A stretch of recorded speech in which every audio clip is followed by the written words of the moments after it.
Level 1, the winner. Picture this. You're standing under those brutal gas station lights on a random Tuesday, holding a bag of chips and a cheap soda, because dinner is whatever you can survive on tonight. You just worked a double. Your car is making that weird sound again. Your rent went up. Your checking account is hovering so low you basically know the exact number by heart. And then you see it. The jackpot. Not because you're suddenly dreaming big, more like because your brain is tired, broke, and just a little bit reckless. You tell yourself you don't play the lottery. It's basically a tax on bad odds, right? But tonight, something in you snaps. Not hope, something messier. Something closer to, okay, fine, maybe the universe owes me one. You hand over a couple bucks, get a quick pick, and tuck the ticket away like it's nothing. Then you go home to your tiny life. The leaky ceiling, the same show you've seen twice. The same couch, the same exhaustion. And the ticket just sits there. 2 days later, you're scrolling on your phone, and your stomach drops. The numbers match. All of them. No screaming, no jumping around, just silence. Your brain kind of freezes because it has no file folder for this moment. You're holding a piece of paper that can change the rest of your life, and your first reaction is not joy, it's panic. You don't sleep. You hide the ticket in a book. Then, in a freezer bag. Then in your car. Then back in the house, because honestly, you're terrified of losing a piece of paper more than you've ever been terrified of anything in your life. The next morning, you call out of work and do the most normal thing imaginable after becoming absurdly rich. You Google what to do next. And the internet basically says the same thing in different fonts. Lawyer. Silence. Don't tell anyone.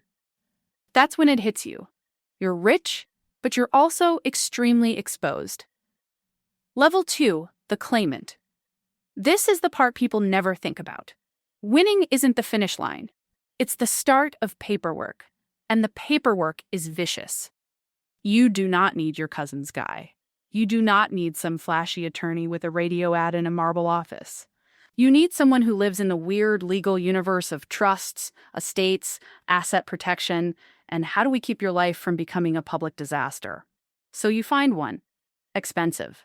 Very expensive. He starts throwing around words like revocable trust, irrevocable trust, LLC, blind trust, charitable structures, family partnerships. You nod like a professional, even though half of it sounds like he's speaking in legal Morse code. But one thing becomes very clear. If you walk in there as yourself and claim the prize in most states, your name can become public, which means reporters, which means strangers, which means every person you haven't heard from since high school suddenly remembering your existence. So the trust claims the money. Your name stays out of the headlines, for now. You go to the lottery office with your attorney, and the place is painfully underwhelming. Government carpet, sad lighting, a desk. A win who has absolutely seen all of humanity in this exact moment before. You fill out forms for hours. Then comes the decision everyone makes and then regrets later in a different way. Lump sum. The advertised jackpot is huge. The lump sum is smaller. After the payout cut, federal taxes, and state taxes, the number gets carved down hard. Your fortune is now real, but also much less magical than the billboard promised.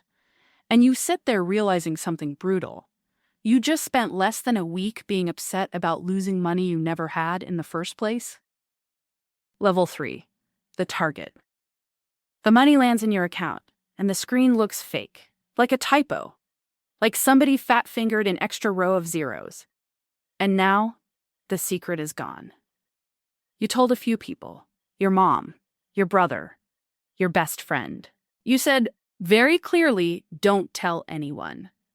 Which is adorable, honestly, because within days the news spreads like a house fire.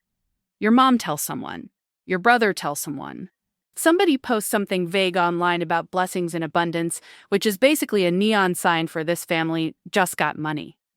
Now your phone is doing that thing where it won't stop buzzing from numbers you don't recognize. Old classmates, distant relatives, people you once knew for 6 minutes at a funeral. Someone's husband with a business opportunity. Everybody is suddenly so happy for you. And then comes the quiet part they skip in movies. The asks. Can you help with tuition?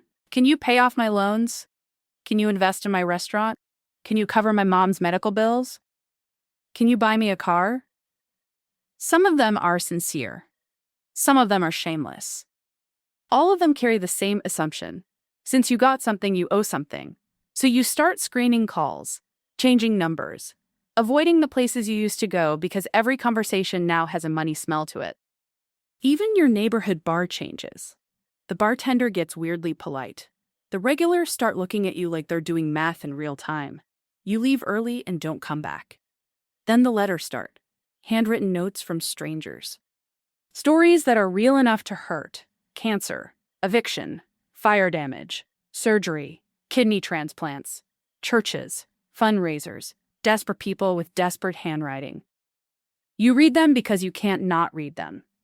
And every one of them feels like someone pressing a thumb into a bruise.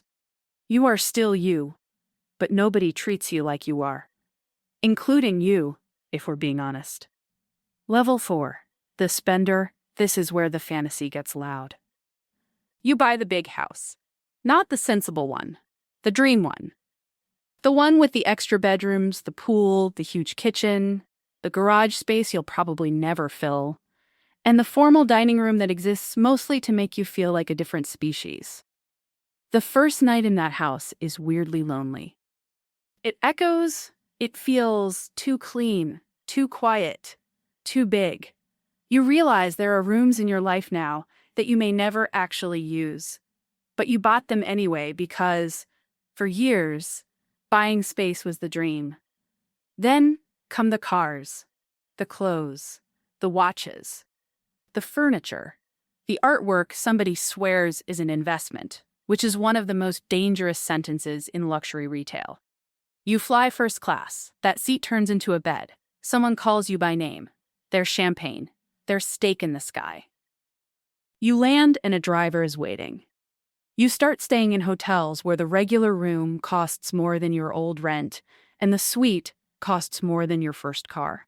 You eat at places with no prices on the menu because apparently that's the signal you've entered the room where money stops needing to introduce itself. And it feels earned. That's the trap. You spent years working hard, being tired, doing the math on every tiny purchase. So now you think, okay, finally, I get to live. But earned spending and compulsive spending feel almost identical at the start. That's the dangerous part. The first rush is amazing. The second rush is weaker. The third one barely lands at all. So you keep reaching for a bigger hit. A $200,000 car doesn't feel insane when there's over $100 million in the account. A $50,000 weekend feels like pocket change. The problem is, the account is shrinking in the background, while your brain is still acting like you're untouchable. That's lifestyle inflation. It starts quietly. Then one day your normal becomes somebody else's luxury budget. Level 5. The investor. Eventually, the serious money people show up. Your attorney introduces you to wealth managers, and these people are a different breed.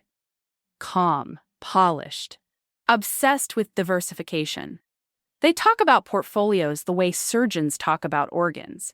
They show you the boring path. Index funds, bonds, real estate, conservative allocations. Nothing sexy, but plenty durable. And the math is beautiful.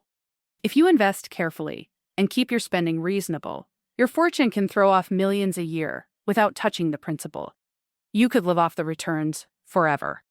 Your kids could live off the returns, maybe even their kids. That's the dream. But then life starts pitching you ideas. A relative wants funding for a restaurant. A friend from college has a startup. A guy at a party is developing properties somewhere tropical and says the returns are incredible. And you say yes more often than you should, because saying yes makes you feel powerful. Saying yes makes you feel like the money is doing something. So you invest in the restaurant. It dies. You back the startup. It never finds a product. You put money into the tropical deal and, let's just say borderline scam as being generous. You lose millions on things a professional would have rejected in about 4 minutes. And here's the part that stings. Having money does not make you good with money. Those are completely different muscles. This is the lesson lottery winners learn in the most expensive way possible. Level 6, the philanthropist. At some point, you try to do good with it. You pay off your mom's house. You set up college funds. You donate to hospitals.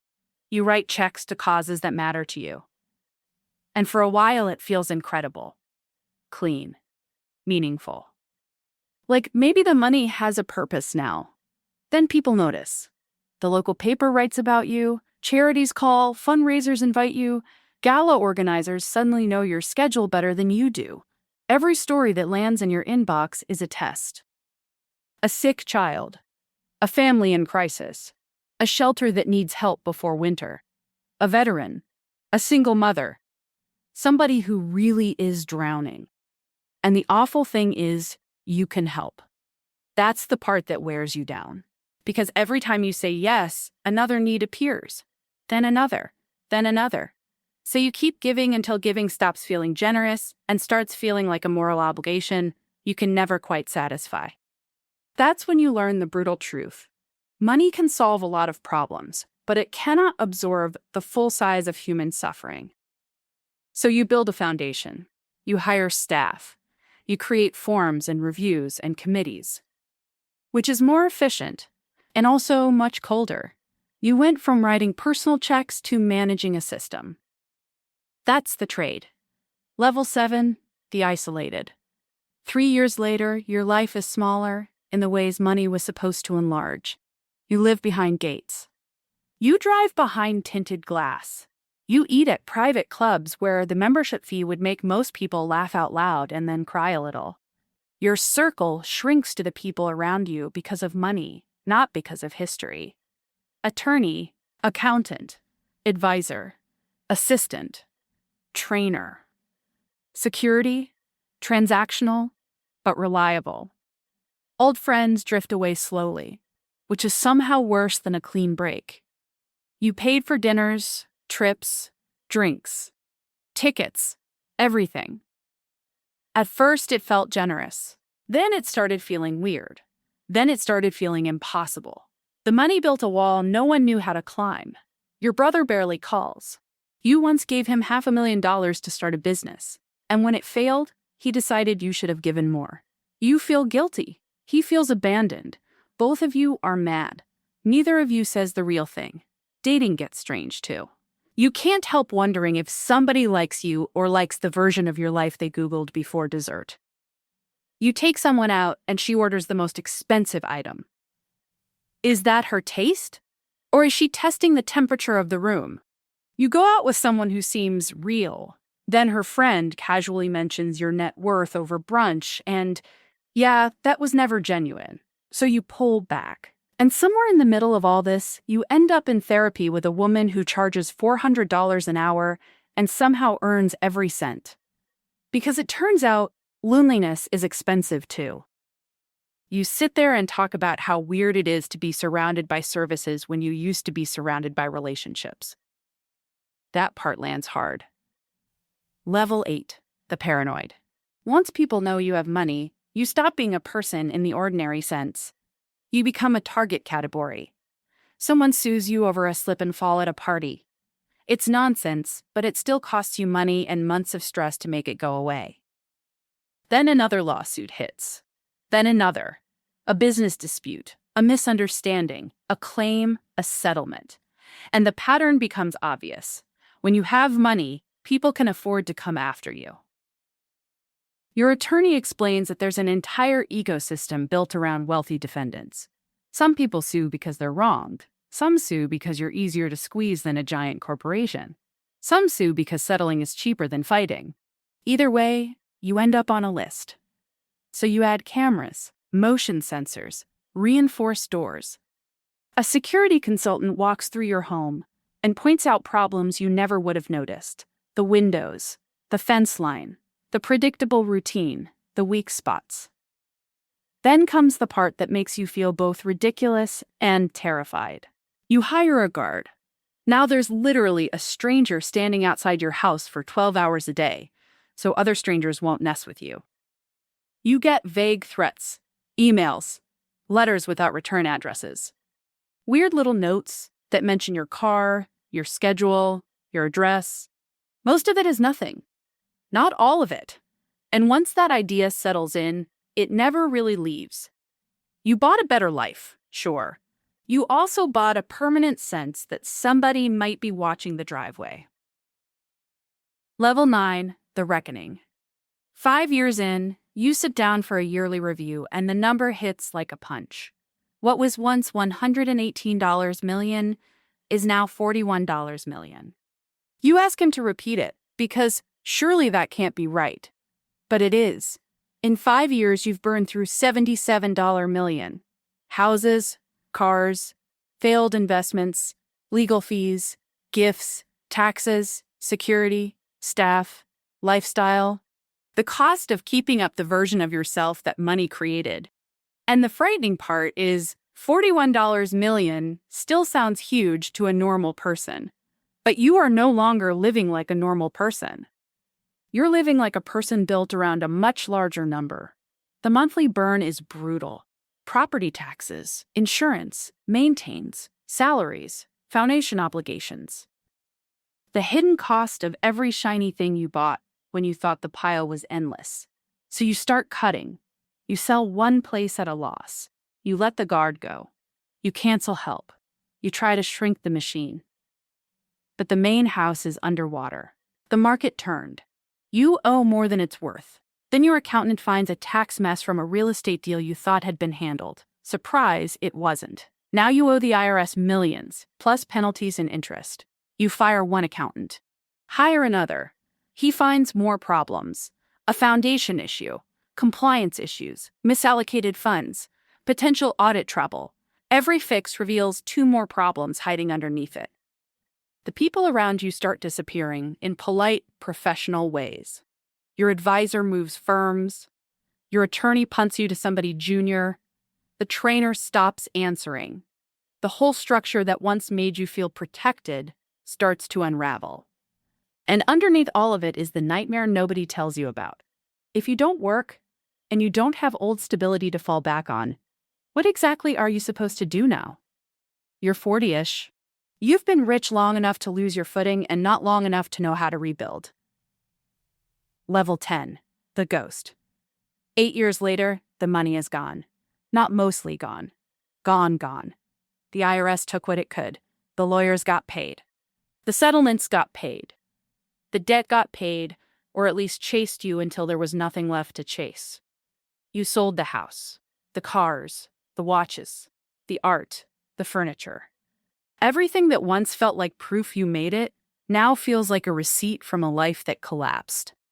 So now you rent a smaller place than the one you had before you won. You drive a used car with a lot of miles on it. You work in a warehouse because it was the first job that called you back. Long shifts, concrete floors, boxes, repetition. Your back hurts, your knees hurt. It's honest work, and it's work your body remembers, even if your ego hates it. Nobody there knows your whole story. You don't tell them. And when somebody mentions the lottery, you stay quiet. Your mom's house is still paid off, and that is the one thing that feels clean.